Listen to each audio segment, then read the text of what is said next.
الحمدللہ نحمده ونستعینه ونستغفره ونؤمن به ونتوکل علیہ ونعوذ باللہ من شرور انفسنا ومن سیئات اعمالنا من يهده الله فلا مضل له ومن يضلله فلا هادي له ونشهد أن لا إله إلا الله وحده لا شريك له ونشهد أن سيدنا وسندنا ومولانا محمدا عبده ورسوله اما بعد اعوذ باللہ من الشیطان الرجیم بسم اللہ الرحمن الرحیم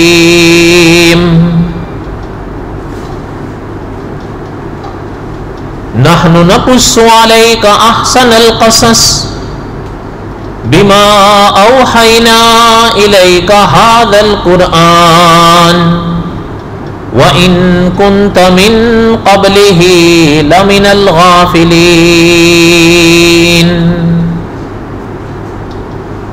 وقال النبي صلى الله عليه وسلم من يرد الله به خيرا يفقهه في الدين صدق الله العظيم وصدق رسوله النبي الكريم ونحن على ذلك لمن الشاهدين والشاكرين والحمد لله رب العالمين اللهم صل على محمد وعلى آل محمد كما صليت على إبراهيم وعلى آل إبراهيم إنك حميد مجيد اللهم بارك على محمد وعلى آل محمد كما باركت على إبراهيم وعلى آل إبراهيم إنك حميد مجيد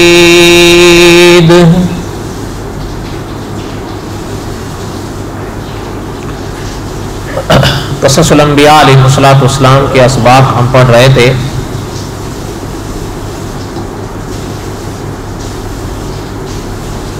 وقت چونکہ تھوڑا ہے اس لیے بغیر تمہید کے جہاں گزشتہ سبق چھوڑا تھا وہاں سے آگے سنیں. علماء نے لکھا ہے کہ جب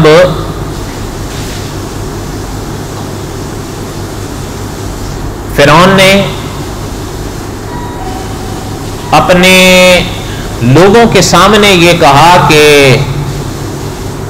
اگر ایسی بات ہے تو میں پرانا قانون واپس نافذ کروں گا جو بنی اسرائیل پر پہلے رہا وہی پھر نافذ کروں گا. تو علماء نے لکھا ہے کہ اللہ ذوالجلال والاکرام نے حضرت موسیٰ علیہ السلام کے پاک دل پر وحی کو نازل فرمایا کہ جا کر اس کو پھر سمجھائیں کہ اگر یہی حالات رہے جو تو کہہ رہا ہے یا کر رہا ہے تو پھر ہمارے قہر سے تجھے کوئی نہیں بچا سکے.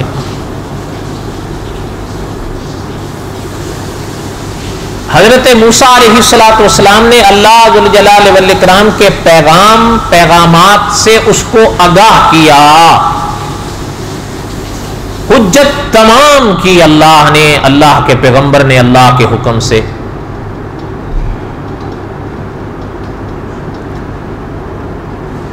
لیکن بہرحال وہ ماننے والا کہاں تھا یا وہ ماننے والے کہاں تھے. بلکہ اللہ تعالیٰ معاف فرمائیں ابواب پڑھنے سے پتہ چلتا ہے کہ جیسے جیسے ان کو جس جس موقع پر مہلت ملی وہ پھر واپس جوں کہ توں ہو جاتے تھے. بلکہ اللہ تعالیٰ معاف فرمائے مولانا عبد الرحمن صاحب مظاہری رحمۃ اللہ علیہ نے لکھا ہے کہ انہوں نے گویا کہ اس شے کو ایک کھیل بنا دیا تھا. گرفت آتی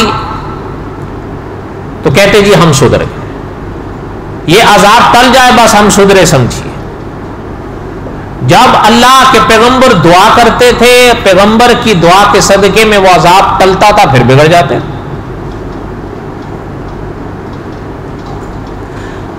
وَلَقَدْ أَخَذْنَا آلَ فِرْعَوْنَ بِالسِّنِينَ وَنَقْصٍ مِّنَ الثَّمَرَاتِ لَعَلَّهُمْ يَذَّكَّرُونَ۔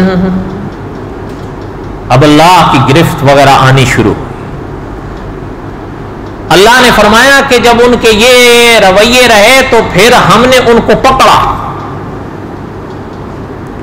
فرعون کو اور آل فرعون کو۔ علماء نے اس پاک تفسیر کا یہ معنی لکھا ہے، فرعون کو، آل فرعون کو۔ اور کس شے میں پکڑا؟ بالسنین ونقص من الثمرات۔ علماء نے لکھا ہے کہ سنین کیا ہے؟ مولانا عبد الحمید سواتی رحمۃ اللہ علیہ نے فرمایا تھا کہ یاد رہے یہ سنین جمع ہے سن کی، سن کہتے ہیں سال کو۔ تو سال کی گرفت کا کیا معنی؟ علماء نے لکھا سال کی گرفت کا معنی کوئی وہ نہیں، عام نہیں، خاص ہے۔ معنی یہ کہ قحط کے سالوں سے ان کی گرفت کی قدرت نے۔ قحط پڑا، کوئی غلہ نہیں اگتا تھا، کوئی سبزی نہیں اگتی، بوتے بھی تھے، کوشش بھی کرتے تھے، نتیجہ صفر۔ پھل حاصل کرنے کی کوشش کرتے تھے، نتیجہ صفر۔ اس لیے کہ انسان کوشش کر سکتا ہے، نتیجہ تو قدرت کی طرف سے آتا ہے۔ اب قدرت کی طرف سے یہ مہر لگا دی گئی کہ بھئی اب ان کی پکڑ ہے۔ اچھا، بعض علماء نے یہاں تک بھی لکھا ہے کہ یعنی جو گاؤں دیہات تھے، اس قحط کی وبا اس طرف ایسے نکلی کہ سبزی کا نام نشان نہیں تھا، زمین سے کوئی چیز اگتی نہیں تھی، آسمان بادلوں سے کوئی چیز برستی نہیں تھی، پانی، اور اولاً برستی نہیں تھی، اگر برسے تب بھی نتیجہ کچھ نہیں، اتنی محنت کرتے نتیجہ سے۔ اور علماء نے لکھا ہے جہاں تک شہروں کا حال تھا، شہروں کی گلیوں بازاروں میں ایک پھل نہیں نظر آتا تھا، پھل کی پیداوار ہی نہیں ہو رہی۔ اور مولانا عبد الرحمان صاحب مظاہری رحمۃ اللہ علیہ اور مفتی شفیع صاحب رحمۃ اللہ علیہ نے تفسیری روایات کے حوالے سے لکھا ہے، ایک نہیں، دو نہیں، چار نہیں، 7 سال یہ قحط ان کے اوپر مسلط رہا، تفسیری روایات کے مطابق۔ 7 سال تھوڑی مدت ہے۔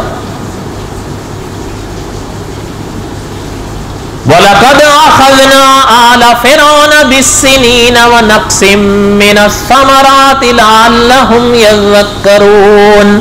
اللہ نے فرمایا یہ اس لیے ہم نے ان پر مسلط کیا تھا کہ وہ سمجھ جائیں۔ تنبیہ تھی، جھٹکے تھے، تھوڑے ہلکے تھے پھر بھی، تاکہ سمجھ جائیں۔ سمجھے؟ انہوں نے جو یہ بات کہی، اللہ نے فرمایا تمہاری کرتوتوں کی یہ نحوست ہے۔ علماء نے لکھا وہ کرتوت ان کے کیا تھے؟ کفر، شرک، ظلم، زیادتیاں اور کیا، لیکن وہ ان کو بجائے اس کے کہ ہوش میں آئے اللہ کے پیغمبر اور اللہ کے پیغمبر کے ساتھیوں کی طرف منسوب کر رہے تھے۔ اچھا، اس موقع پر بھی علماء مفسرین نے ایک جملہ لکھا ہے، میں کہتا ہوں آب زر سے لکھنے کے قابل ہے، دھیان سے سنیں بات کو، آب زر سے لکھنے کے قابل ہے وہ جملہ۔ اکابر نے لکھا ہے جب قدرت کی طرف سے کوئی وبا آئے، قدرت کی طرف سے کوئی قہر آئے، تو کبھی کبھی ایسا ہوتا ہے کہ جن پر آ رہی ہوتی ہے نا ان کی سمجھ بھی کھس جاتی ہے، وہ سمجھ ہی نہیں پا رہے ہوتے کہ ہمارے ساتھ کیا ہو رہا ہے اور کیوں ہو رہا ہے۔ اللہ تعالیٰ معاف فرمائے، سچ بتائیں، آپ اور ہم اس وقت اسی دور سے نہیں گزر رہے ہیں؟ سچ بتائیں، میں مذاق نہیں کروں، آپ مجھ سے بہتر اس چیزوں پر غور کریں۔ آپ اور حقیقت یہ ہے، کوئی کہہ رہا ہے یہ ہے وہ، کچھ سمجھ نہیں آ رہا ہے کیا ہے۔ اچھا، کچھ لوگ اچھے بھی ہیں دنیاوی لحاظ سے، وہ بھی صاف کہہ رہے ہیں سمجھ ہی نہیں پا رہے ہم کہ کیا ہو رہا ہے، کیا ہو رہا ہے، کیوں ہو رہا ہے۔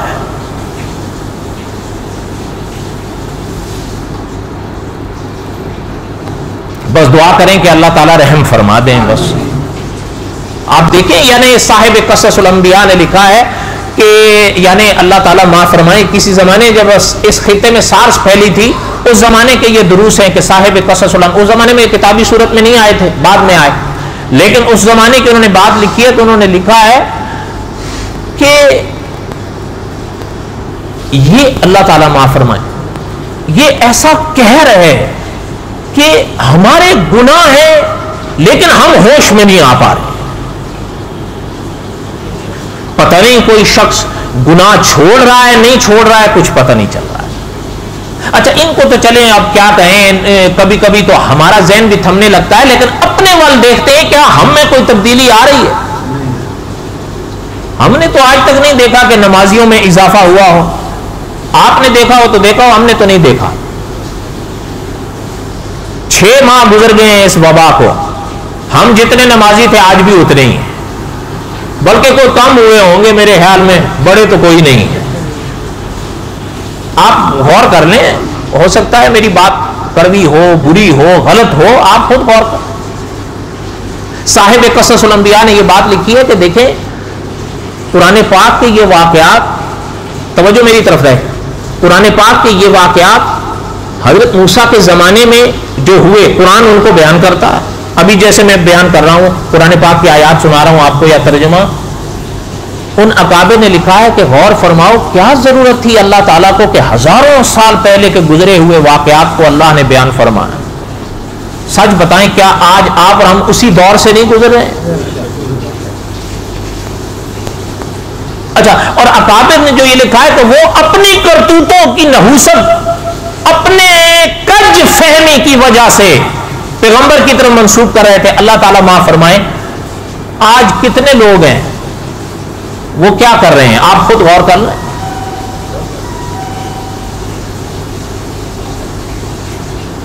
یہ تو اچھا پھر یہ بھی یاد رکھیں یہ نہیں ہوتا کہ اپنا آپ اور ہم جو ہیں وہ غلط کام کریں تو ہم اور آپ بچے رہیں گے، غلط ہے وہ میں کروں یا کوئی غیر کرے۔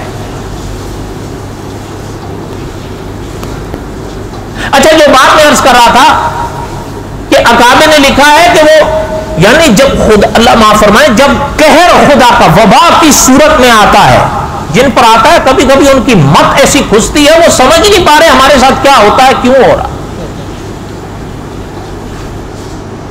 آج دیکھ لیں میں اور آپ کیا کر رہے ہیں، اگر معاملات خراب ہیں، ہم میں سے کسی نے اچھے کیے ہوں تو سر آنکھوں پر، کسی کا حق دبایا ہو اگر ہم اور آپ نے دے دیا ہو اس کو تو بڑی اچھی بات ہے، اور اگر کل بھی دبایا ہوا تھا اور آج بھی دبایا ہوا ہے اور پھر کہیں کہ یا اللہ اس وبا کو مٹا دے تو میری سمجھ سے تو باہر ہے کہ یہ دعا کہاں جائے گی۔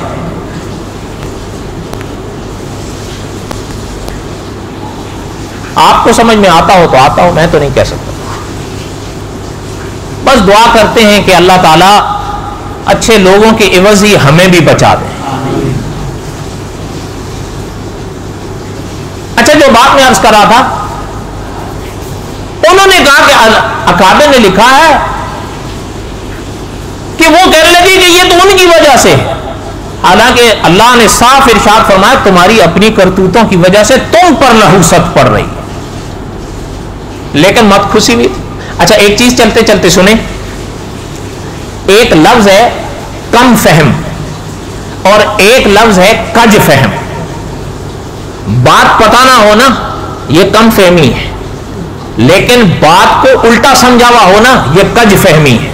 آپ حیران ہوں گے، ہمارے دہلی میں ایک عالم ہے مفتی ساجد قریشی صاحب، وہ فرمایا کرتے ہیں دنیا میں کم فہمیوں کے علاج ہیں، کج فہمیوں کے علاج نہیں ہے۔ اس کی سوچ ہی ٹوڑی ہے تو کہاں سے سیدھی کرے گا وہ اس کو۔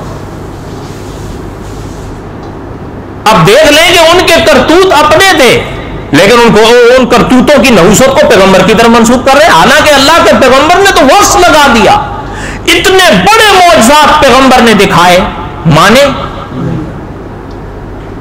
اچھا اسی باب میں ایک اور چیز ہے وہ بھی سنتے ہوئے چلے جائیں۔ اسی باب میں اکابر نے لکھا ہے، اگرچہ یہ جو ابھی میں نے آیتیں پڑھی ہیں نا یہ سورہ اعراف میں ہے، لیکن ایک پاک آیت جو اس باب میں اکابر نے لکھی ہے وہ سورہ بنی اسرائیل کی ہے، لیکن اکابر نے لکھی اس میں ہے کہ اللہ نے ایک مقام پر فرمایا وَلَقَدْ آتَيْنَا مُوسَىٰ 9 آيَاتٍ بَيِّنَاتٍ، اللہ نے فرمایا ہم نے موسیٰ کو 9 نشانیاں دی تھیں، بڑی کھلی بڑی واضح، میرے پیغمبر نے ان کے آگے پیش کیا۔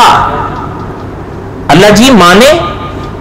اللہ نے فرمایا آیات مفصلات فاستکبروا وکانوا قوما مجرمین۔ آپ پڑھ گئے انشاءاللہ اس آیت پہ، تو آگے ہم مستقل درس پڑھیں گے اللہ نے اگر زندگی دی، ایک آیت پہ انشاءاللہ۔ اللہ تعالیٰ نے فرمایا کہ اللہ نے فرمایا وَلَقَدْ آتَيْنَا مُوسَىٰ 9 آیات بینات، ہم نے اپنے پیغمبر کو 9 نشانیاں دیں، اور نشانیاں بھی بڑی کھلی واضح دیں۔ یہ سورہ بنی اسرائیل ہے، آیت نمبر ہے 101، اس کا جملہ ہے یہ۔ اچھا، علماء مفسرین نے لکھا ہے کہ یہاں 9 آیات سے کیا حصر مراد ہے کہ صرف 9 ہی ملی؟ ایک بات۔ اچھا، اور ملی تو وہ تھی کیا؟ آپ کو ایک چھوٹا سا واقعہ سناؤں۔ علماء نے لکھا ہے مدینے میں 2 یہودی رہتے تھے، اسی باب کی بات سنا رہا ہوں۔ ایک نے دوسرے سے مشورہ کیا کہ بھائی آپ نے محمد رسول اللہ کا دعویٰ سنے صلی اللہ علیہ وسلم؟ کہ جی سنے ہیں۔ انہوں نے کہا آؤ چلو پھر ان کے پاس چلتے ہیں، اور جا کر ان سے پوچھتے ہیں کہ ہمیں تو یہ خبریں ملی ہیں کتابوں سے کہ اللہ نے ہمارے پیغمبر حضرت موسیٰ کو 9 نشانیاں دی تھیں، آپ ان کی شرح ہمیں سنائیں کہ کیا ہے۔ لیکن ساتھ ہی وہ ایک کہتا ہے ہم ان سے پوچھنے جاتے ہیں لیکن امتحان کے لیے۔ اگر میرے ساتھ کہہ دیں ہم ان سے پوچھنے جاتے ہیں لیکن اچھا، حضور علیہ السلام تشریف فرماتے، وہ 2 آ گئے، وہ آ کر کہنے لگے محمد صلی اللہ علیہ وسلم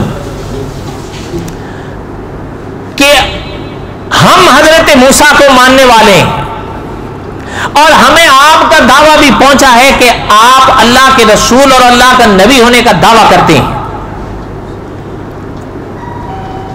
تو ہم آپ سے یہ پوچھنا چاہتے ہیں، ہمیں یہ اطلاع ملی تھی اور ہم نے پڑھا، آپ کو پتا وہ اہل کتاب تو تھے، اور کچھ نہ کچھ آپ صلی اللہ علیہ وسلم سے سوالات وہ کرتے تھے، اور پہلے جب حضور مکہ مکرمہ میں تھے تو کبھی کبھی مشرکین مکہ آتے تھے حضور کا امتحان لینے کے لیے، ان کے پاس آ کے ہمیں کوئی سوالات دو، اور یہ دیتے تھے۔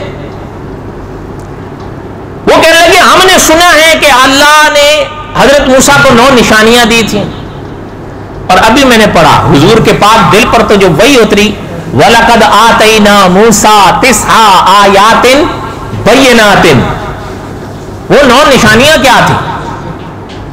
آپ صلی اللہ علیہ وسلم نے فرمایا پہلی یہ تھی کہ شرک نہ کرنا، دوسری یہ کہ حرام کاری نہ کرنا،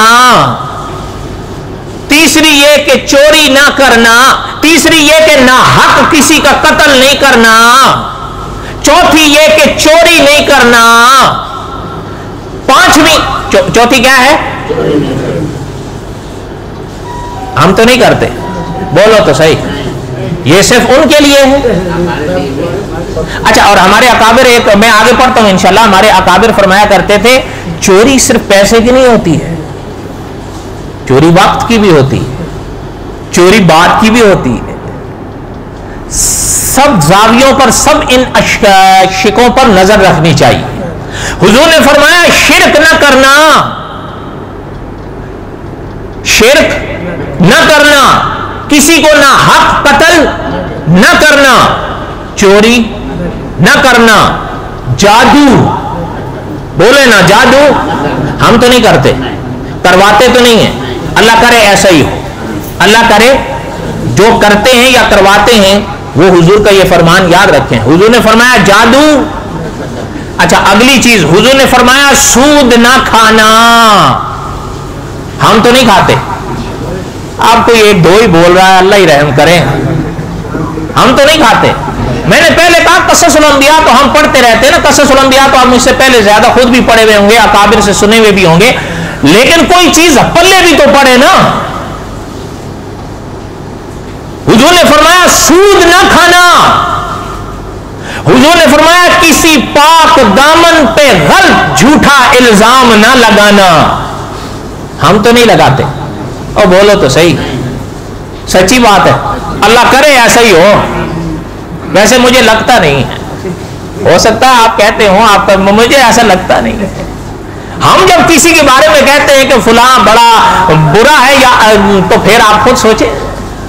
حضور نے تو ان کو فرمایا کہ وہ جو پیغمبر کو 9 آیات بینات دیے گئے تھے، ان میں ایک یہ ہے کہ پاک دامنوں پر جھوٹا الزام.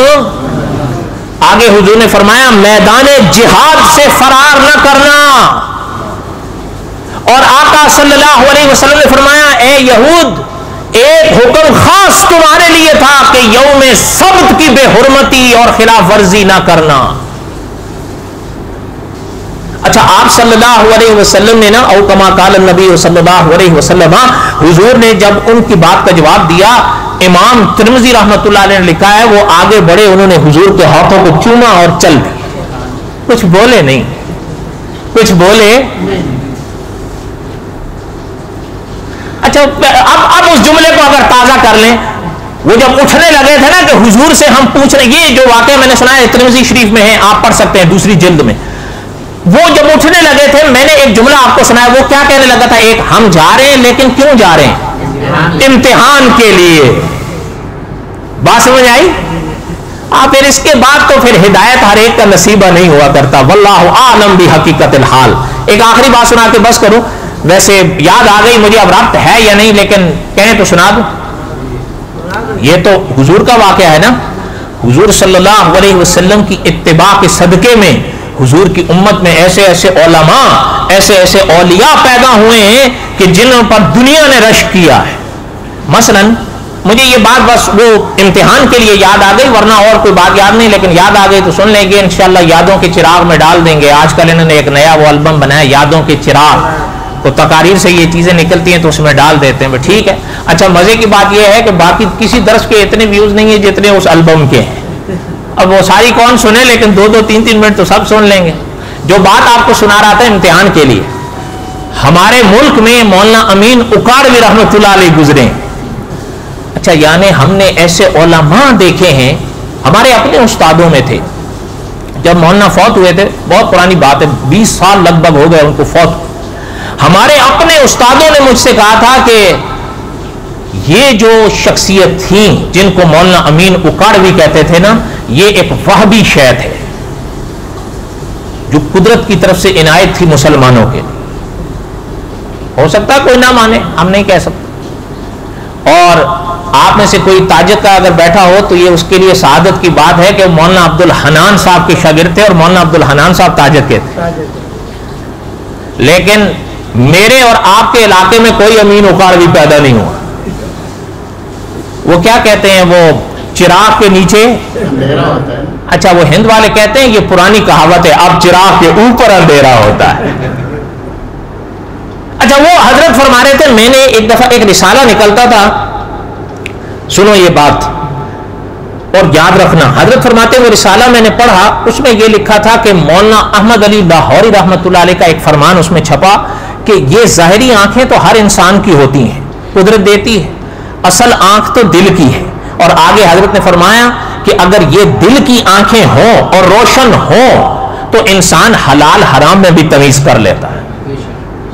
مولانا امین اکاڑوی رحمۃ اللہ علیہ اس وقت تازے اہل حدیث باصطلاح جدید سے غالباً نکلے تھے، تو کچھ نہ کچھ اثرات تو ہوتے ہیں نا، جانے میں تھوڑا وقت تو لگتا ہے، ورنہ دیکھ لیں آپ کیا سکون زگلستان. نہیں، یہ اون میں سے نہیں تھے، وہ اس مثال سے مت کہیے گا. مولانا فرماتے ہیں کہ میں نے جب پڑھا تو کہتے ہیں کہ میں تھوڑا سا رک گیا بھائی. اتنے میں ایک شخص اندر داخل ہوا، کہتے ہیں وہ داخل ہوا تو اس کے ہاتھ میں 5 روپے کا نوٹ تھا. کہتا ہے یہ حرام کا نوٹ ہے، کسی کو چاہیے. کہہ رہے کوئی نہیں بولا، تو میں نے کہا کیا ہے؟ کہتے ہیں کہ حرام کا ہے، کسی کو چاہیے. مولانا کہتے ہیں میں کہا مجھے دے دو. کہ آپ کیا کرو گے؟ کہتے ہیں مجھے دو نا. کہتے ہیں میں نے لے لیا، الگ رکھ لیا، میرے جیب میں کچھ نہیں، وہاں رکھ لیا تاکہ امتیاز رہے. کہتے ہیں میں نے ان سے کہا 1-2 یار میں لاہور جا رہا ہوں. کہ جی کیوں؟ انہوں نے کہا لاہور جا رہے ہیں اور وہاں پر ہم جاتے ہیں مولانا احمد علی لاہوری کے پاس. اس وقت حضرت حیات تھے، شیراں والا گیٹ مسجد میں ہوتے تھے. اچھا حضرت نے تو کہتے ہیں میں نے اٹھا تو میرے ساتھ 4 یا 5 اور ساتھی بھی اٹھے کہ جی ہم بھی چلتے ہیں.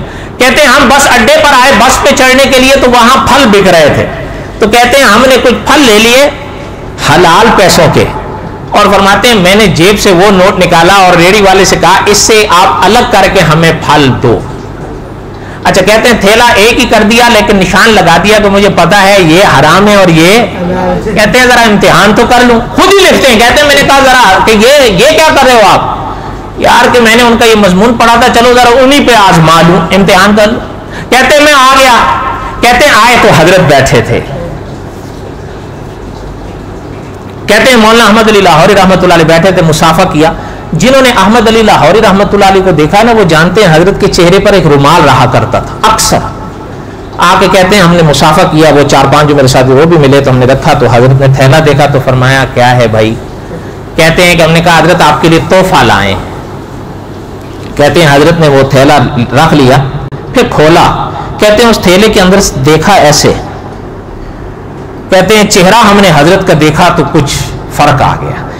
مولانا امین اکاڑوی رحمۃ اللہ نے یہ بات خود لکھی. حضرت فرماتے ہیں کہ تھیلے کے اندر ہاتھ ڈالا, یوں کہتے ہیں یہ حرام کا ہے, یہ حرام کا ہے, یہ حرام کا ہے, یہ حلال کا ہے, یہ مجھے نہیں چاہیے, یہ میں رکھ لوں. یہ آنکھوں دیکھا واقعہ آپ کو بتا. مولانا امین اکاڑوی رحمۃ اللہ علیہ جیسی شخصیت نے لکھا ہے کہ میں نے حضرت کے ہاتھ پیر پکڑ لیے اور کہا حضرت اب بیعت کر لیں. حضرت نے فرمایا جاؤ یہاں سے, تم امتحان لینے آئے تھے, کوئی بیعت ہونے تو نہیں. اسی سے مجھے یہ واقعہ یاد ہے. ناراض تو نہیں ہو مولانا, کہتے ہیں انہوں نے غیر غصہ کیا تو ہم آ گئے. کہتے ہیں وہ ساتھی بس میں چڑھے, میں نے ٹکٹ بھی لیا واپسی کا, لیکن کہہ رہے تھے دل کو گوارا نہیں ہوا. میں نے کہا یار تم لوگ جاؤ. ان ساتھی کو کہا یار یہ ٹکٹ واپس کر دو, میں نہیں جاتا. کہتے ہیں میں لاہور شہر میں آ گیا. اس میں حضرت نے لکھا ہے کہ میرے ہم زلف وہیں رہتے تھے, رات میں ان کے ہاں رہا. صبح فجر کی نماز مولانا احمد علی لاہوری رحمۃ اللہ علیہ کے پیچھے پڑی, اور کہتے ہیں کہ حضرت نے جب مجھے دیکھا نماز کے بعد تو فرمایا میاں تم گئے نہیں. کہتے ہیں میں نے کہا حضرت کل امتحان لینے آیا تھا, آج بیعت ہونے آیا. وما علینا الا البلاغ المبین. بقایا آئندہ.